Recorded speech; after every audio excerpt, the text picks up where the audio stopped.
everyone! My name is Evie Lupine. Welcome back to my channel, and today I have another video for you all. Today we have our final spooky video of the season. I know Halloween is finally upon us, and with that I wanted to celebrate by going back to an old school topic, but something that is also a little controversial and interesting, which would be dark pet play.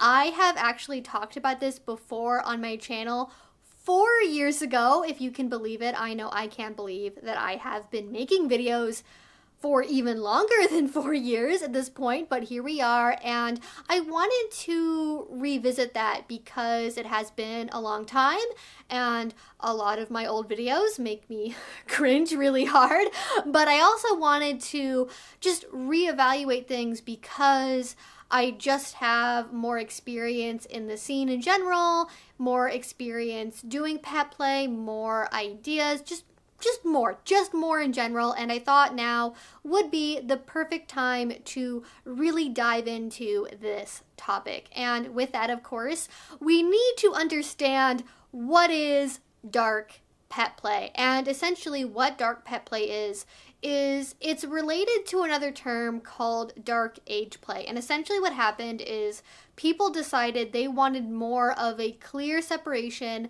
between the more mainstream aspects of pet play or age play and the darker elements. Namely, I would consider dark pet play to be something where it is play that is taboo to the larger kink community. It is something where most people find that play on some level to be distasteful, even if they wouldn't find those same activities to be distasteful if they weren't done within a pet roleplay framework or in a pet play scene. It is deviancy amongst the deviants, and because of that, I would consider this to be a form of edge play.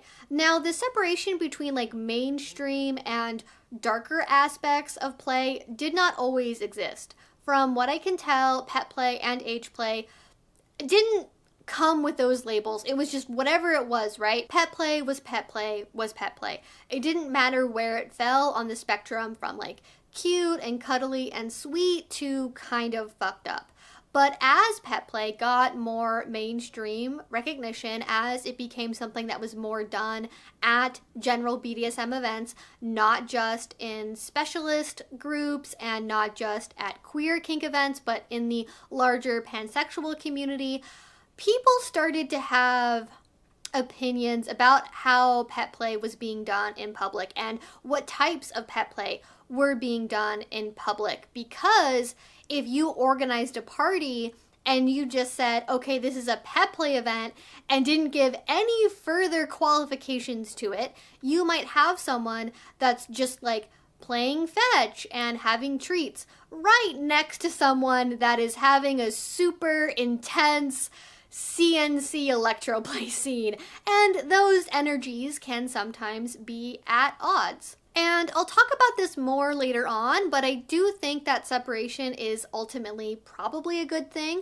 but it does have an interesting and I think unintended side effect, which is because those darker aspects of pet play have kind of gone more underground and become separated, there is this misconception that pet play only really looks one way, that it is always this really sweet, cuddly, cute thing, and it can't have these other aspects to it, or if it does, it is very, very taboo. And I think if you are only looking at pet play from the outside looking in, and you are trying to decide, is this for me? Does it fit with my relationship? Does it fit with my other kinks?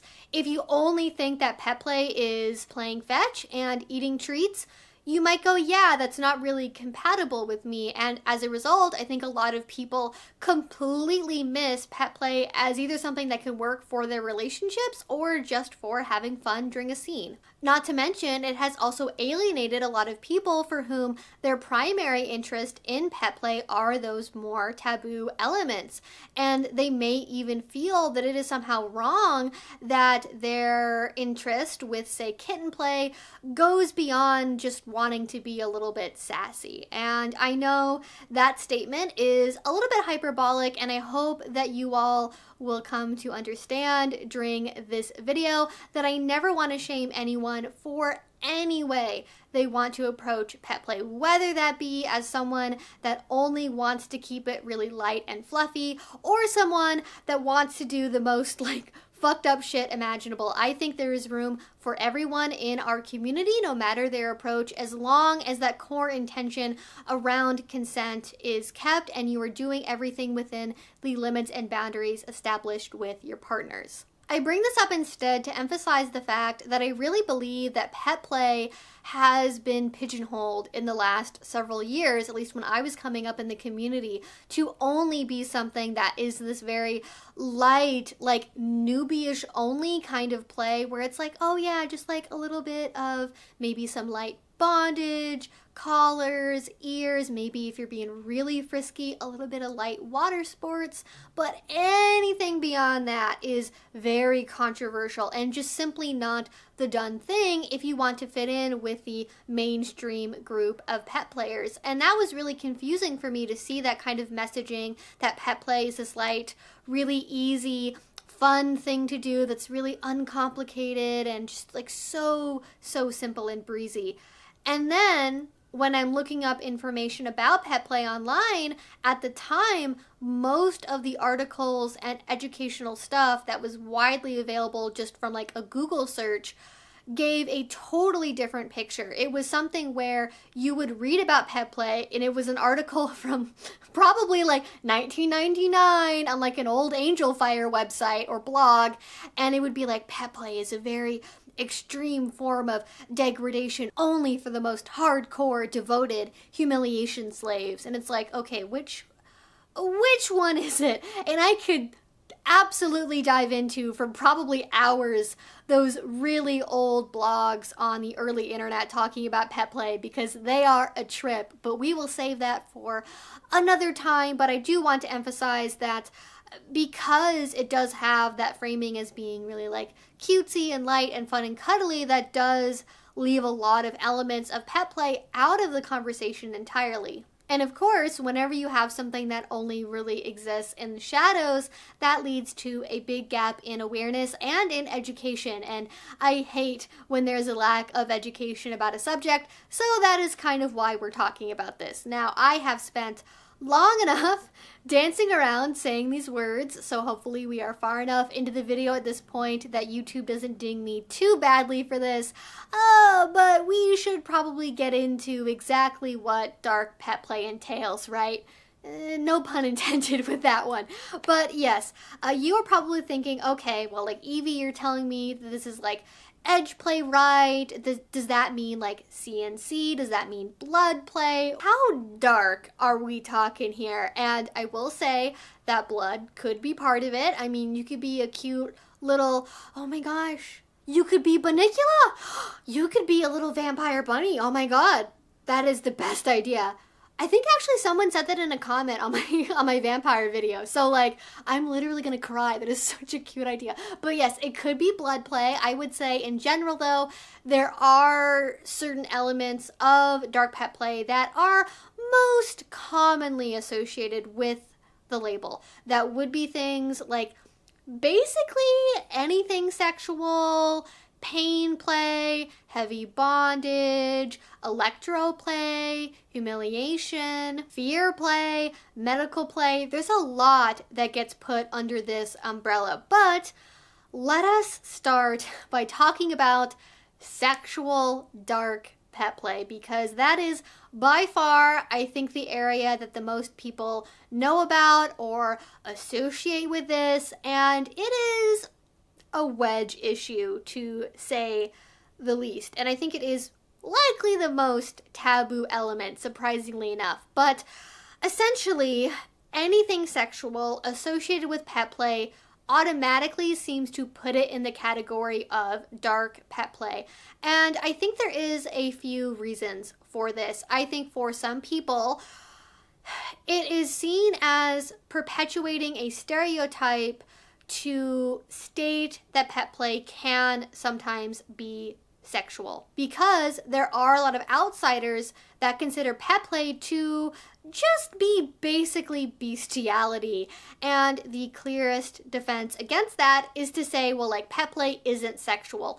And so it can feel like someone is like coming in and knocking down your sandcastle to go, hey, actually, pet play is sexual for me. And you can go like, no, I'm trying to make progress. What are you doing? I understand the frustration of feeling like, oh, you're just making everything look worse for us by making it sexual. And that can go, I think, sometimes too far, and we'll get into that in a minute, but I want to be absolutely super clear about this. Pet play is not bestiality. It is not. It is not. It is not. And I know that we have talked about this more than I probably should on my channel, but pet play is not bestiality. Because pet play on the most basic level is a form of consensual BDSM role play that is only done between consenting adult humans. No biological animals are involved in pet play. There has never been any survey either by or of the pet play community which would suggest that bestiality fantasies are a core part of wanting to engage in this type of role play. It is not a substitute, and it is not a slippery slope. Zoophiles are attracted to actual animals, and usually they also want to cause those animals harm, as in zoosadism. There is no evidence that I am aware of which would suggest that there are secret bestiality practitioners hiding amongst the BDSM world to get their fix. And that has also not been my experience. And particularly because the act of bestiality requires a basic violation of the principle of consent, which is one of our core tenets in the community. If anyone discovers that someone does practice something like this, they are usually quickly ostracized, which is the only thing I have ever seen happen. Once, a quite long time ago, there was an up-and-coming pet play influencer, and it was discovered on their FetLife profile that they had a writing of a fantasy which seemed to suggest a desire for an interaction with an actual biological animal. I don't want to go into any further detail besides that, but the end result was they were completely kicked off of basically the entire internet and were never heard from again. So even when the very idea of that comes up, people react very swiftly and severely. But moving on from the portion of this video that is definitely getting all of this very demonetized, let's go back to how people feel about sexual pet play. I have already touched on one, which would be, of course, some people don't like sexual pet play because they feel like it perpetuates a stigma. Other people, however, do not like sexual pet play for the simple reason that it kind of squicks them out.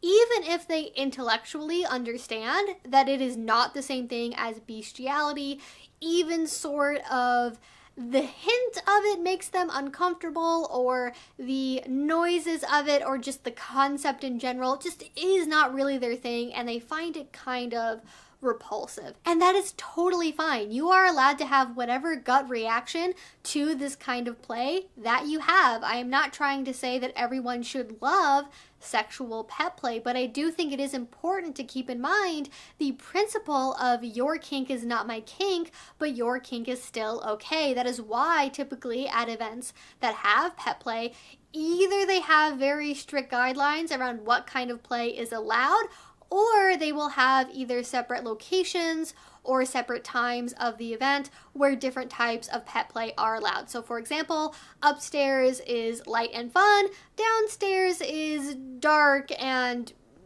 just venture with caution. Or maybe after a certain hour, like 10 p.m. or 11 p.m., that is when things start to go dark. And if you are only there for the lighter part of the experience, it is either understood that if you are still there at that time, you are willing to see that stuff or engage in it, or you should prepare to go home. And I think that is a pretty fair compromise. And that also means everyone gets to have the energy for their activities they want to have. And speaking of sexual pet play, what would those activities look like? It can really be a wide spectrum of experiences. It might be that you want to act like a horny dog that is humping everything, or a cat in heat. Maybe it could be that you are a pony player and your partner is maybe engaging in some prostate milking to extract some of your seed because you are a champion show pony and they want to further the line. Of course, anything related to like breeding kinks is very common in terms of overlap with this, although not all breeding kinks are about pet play, so don't get those two mixed up, but it is a very common trope. I have even seen this go so far as someone that is role-playing as a bird using a vertical cage and a set of glass Kegel eggs to simulate an egg-laying experience. So it can really be whatever it is that you want. I would say, though, that traditional penis and vagina sex is not super common, but that's also true of doing BDSM in public in general. You tend to see more oral sex or things like heavy petting, which is another accidental pun we have here today. But yeah, usually, at least in public spaces, that more penis and vagina style intercourse isn't super common. Or maybe for you, sexual pet play is something that isn't really about genital interaction, but just makes you feel sexy. I know a lot of people, especially people with prostates, feel like wearing a butt plug tail is a very pleasurable experience, or maybe wearing a full body of latex or leather or a simple mask helps you feel more sexy and cute above and beyond your everyday persona. Now, it should also be noted, and I hope it's clear, but even though sexualized pet play is usually called dark pet play, that doesn't mean it has to be like super dark and edgy and CNC. It can totally be lighthearted and even silly if you want it to. But because it can take on that darker aspect as well, like consensual non-consent, as I mentioned, it is really important that when you bring up wanting sexualized pet play, you are really clear what that means to you, because you can totally say you want the same thing, oh, we both want to do sexual pet play, and then expect completely different outcomes. Remember, communication is always key, not assumptions. But even if the sexual part isn't really for you, you still have a lot of options if you want to explore those deeper waters.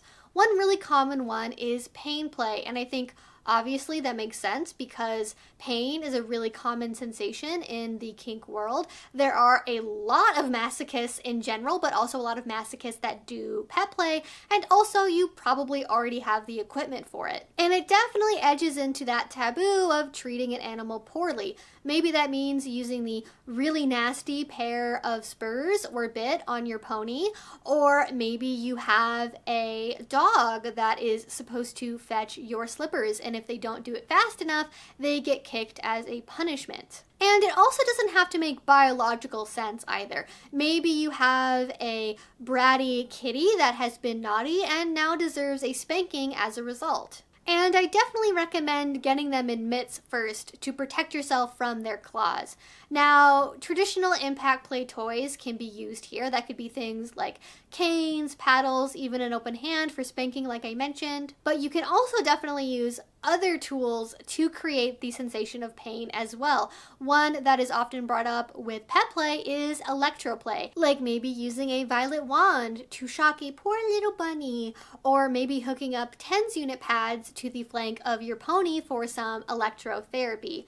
And now is as good a time as any to mention, but when you are engaging in darker pet play, that really lends itself to some additional role play elements. That could be things like an evil scientist scientist, doing experiments, having to go to a vet's office, or maybe getting caught by the evil dog napper. All of which means you have some great narrative reasons to bring out the heavy bondage and the medical supplies. Even just the smell of disinfectant can be enough to provoke that fear response, because what pet likes going to the vet, right?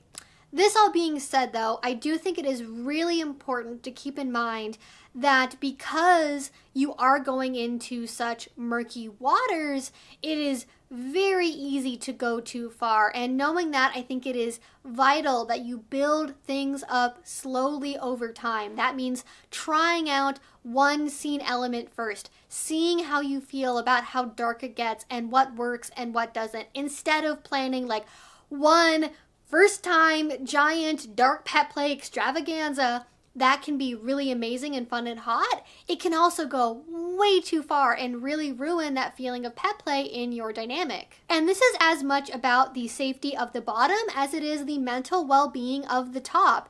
It can be really hard to hurt someone that you care about. And then when that person you care about is also a cute little animal on top of it, oh my gosh, that can make you feel like the worst person ever. So going slowly, having that time to figure out your aftercare, what works, what doesn't, is ultimately going to make everything better. I really say that you should start with things you already know that you enjoy and put sort of a spin on them, right? Are you into heavy bondage? Well, let's see how you feel being shoved into a teeny tiny little cage for a while that occasionally gets shaken up. Or maybe you are really into pain play. How does it feel to be paddled when you are in pet space? Humiliation? Well, maybe you've been a very, very naughty dog and your owner has discovered you have once again gotten into the trash and they are going to rub your nose in it. Even one of these elements can be very intense, so that is why I think you should be careful and work your way up. And while dark pet play does seem to primarily exist as something that is done in scenes, I am sure you can also do it as part of a DS relationship. However, I am not really clear about exactly what that looks like, so if you all have any ideas or if this is part of your dynamic, I would love to hear what you all have to say in a comment down below. But do always remember that really your imagination and consent are the limits. You can make this be whatever it is you want to be, and that is one of the amazing things about BDSM, is we really get a chance to make our own designer relationships and we really get to customize how we interact with others. All of that being said though, I think that is everything I wanted to share about dark pet play. I would love to hear again from you all down below any further comments, questions, ideas, any big things about dark pet play I might have missed. Again, because this is so stigmatized, I think there is a lack of information out there about this, and so of course I can only really go off of what I have seen and experienced in my own personal little bubble of pet play. But yeah, that is everything for today, guys. If you enjoyed this, please do subscribe if you have not already, because I make videos twice a week about all sorts of kink and BDSM related topics. If you did really enjoy this, if you want to support what I do, the best way that you can do that is with Patreon. A link to that will be down below. Your support over there it allows me to do so many things, and I really, really appreciate it. We have 2 videos that came out this month over on Patreon where I talk about catharsis play, and I also do a wax play and claw demonstration. I do 1 to 2 videos every month on there, so at this point I have dozens and dozens of exclusive videos just for people on Patreon that I cannot put on YouTube. So if you want to see that, a link to my Patreon is down below. If you already support me over there, thank you so, so much. It means the absolute world to me. And until I see you all next time, I hope you have a great rest of your day and a very happy Halloween. Bye-bye.